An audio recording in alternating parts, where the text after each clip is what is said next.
On last day in Israel, Pope visits Holy Jerusalem sites in Yad Vashem. As Belgians hunt killer, Jewish groups call for crackdown on anti-Semitism.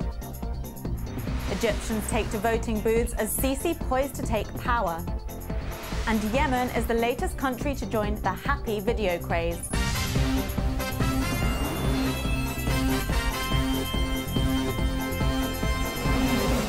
Shalom and welcome to the Jerusalem Post News. The top stories for May 26th.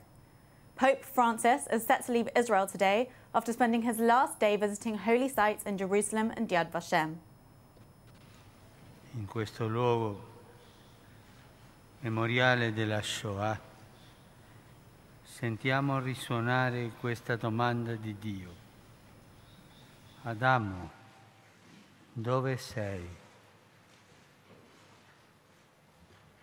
In questa domanda c'è tutto il dolore del padre che ha perso il figlio. Il padre conosceva il rischio della libertà. Sapeva che il figlio avrebbe potuto perdersi, ma forse nemmeno il padre poteva immaginare una tale caduta, un tale abisso. Before arriving at Yad Vashem, Pope Francis laid a wreath at the tomb of Theodor Herzl and visited the memorial to victims of terror, a visit prompted by Prime Minister Benjamin Netanyahu a day after the Pope prayed at the security barrier.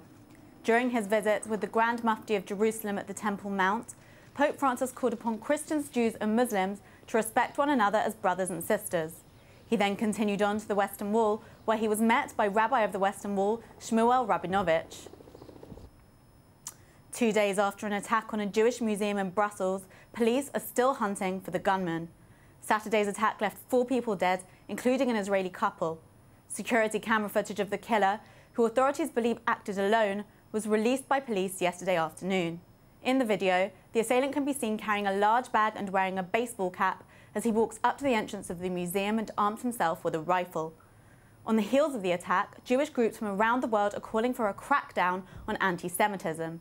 Groups including the Anti-Defamation League and the Simon Wiesenthal Center have issued calls for an overhaul of how issues of anti-Semitism are dealt with in the European Union.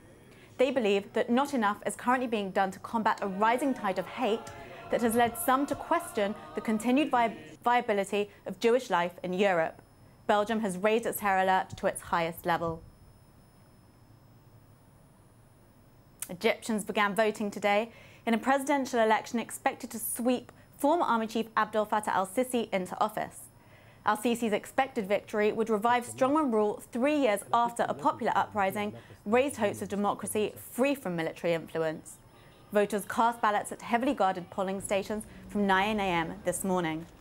Sisi, who overthrew the Muslim Brotherhood's Mohamed Morsi last July, has since been widely regarded as Egypt's de facto leader. He faces only one challenger in the 2-day vote, the leftist politician Hamdin Sabahi.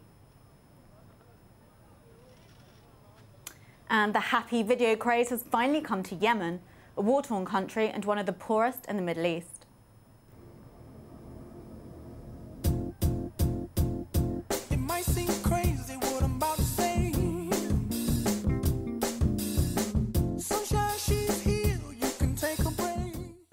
The video has been viewed almost 90,000 times in the 48 hours since it was first posted on Friday, joining a host of other countries, including Israel, in creating their own version of the popular Pharrell Williams music video.